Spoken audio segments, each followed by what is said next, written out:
writing it in April 2018. April 2018. So that's before so that was like trying to write an electronic record before the pandemic, before COVID, before, various invasions and world events.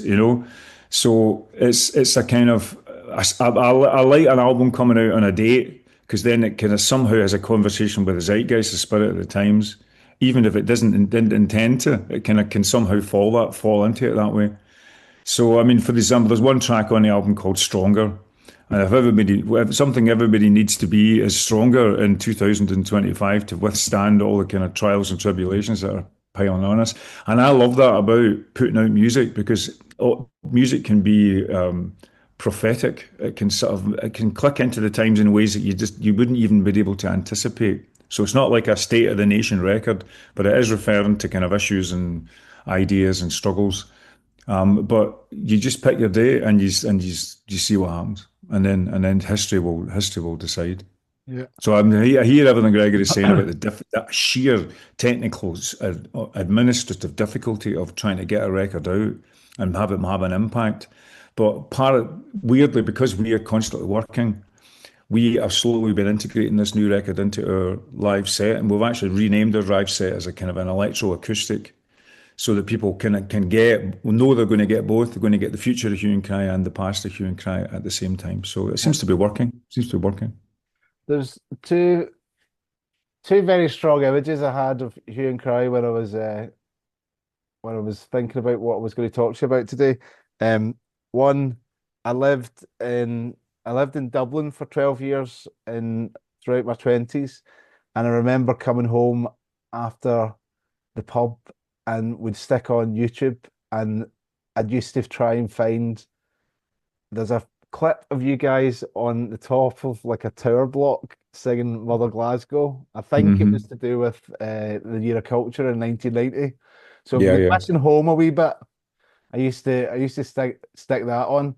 And then the other thing is the other connection is still to this day I hear Looking for Linda when I pull into Central Station.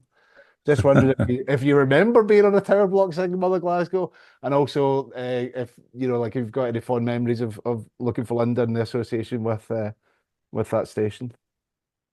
Well, the tower in Block in Glasgow is the College of Building and Printing, which is kind of halfway up a hill at the side of Queen Street Station. So I remember, I don't know whose idea it was, one of Pat's quirky, over-creative producers that he knows, but I had to lug my piano all the way up those frigging stairs, which wasn't, and singers don't do pianos. So I remember logistically, Not allowed to. logistically, it was a pain in the neck, but I mean, it is an iconic image. Of us being over the Glasgow. Was it for the City Culture? I think you're right. It was the City 1990 I think City it of was Culture. 1990. Yeah, it is an iconic image. You're right. I mean, people talk to. I've got lots of friends who use that reference as well when they get a bit homesick when living away from Scotland. So I'm happy to help. Yeah, I mean, we just did a gig in Paisley Town Hall, so and then we spent a couple of days hanging out, a day or two hanging out in Paisley.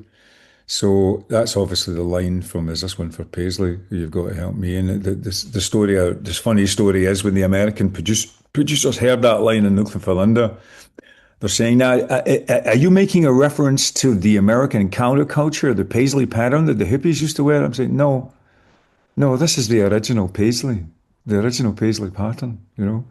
Yeah. So Paisley, Looking for Linda is a big folk song, and it's one of these songs that reminds me of how I write lyrics as I take myself into public spaces and just try and listen as much as possible. And that story just fell into my lap. So if we're going to be doing some writing again, I better get my lugs open for some human stories. I just wanted to close by going through like if you could plot a map around Glasgow, Coatbridge, other places that are important to you, and pick out some places, specific places that have been important to you guys in your musical career over the last 40 years. What kind of places come to mind?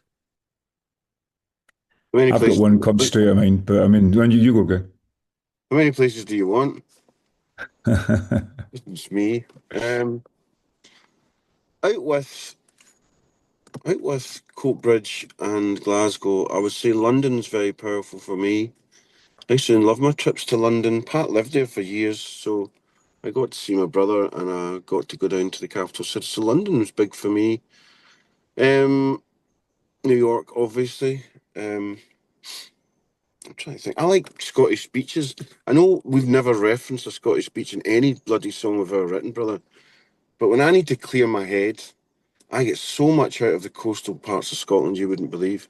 And we never sing about them, very rarely talk about them, but One song. they're kind of ubiquitous for me in my head. Whereas There's one today, song is there one song about Scottish speeches? it's called "I Walk the Sands." What album's that on? It's not an album. It should be in Ah, your archive. I mean, Walk the Sands. Right, okay then. Anyway, But that's the only Scottish song. beaches, London, Glasgow, New York.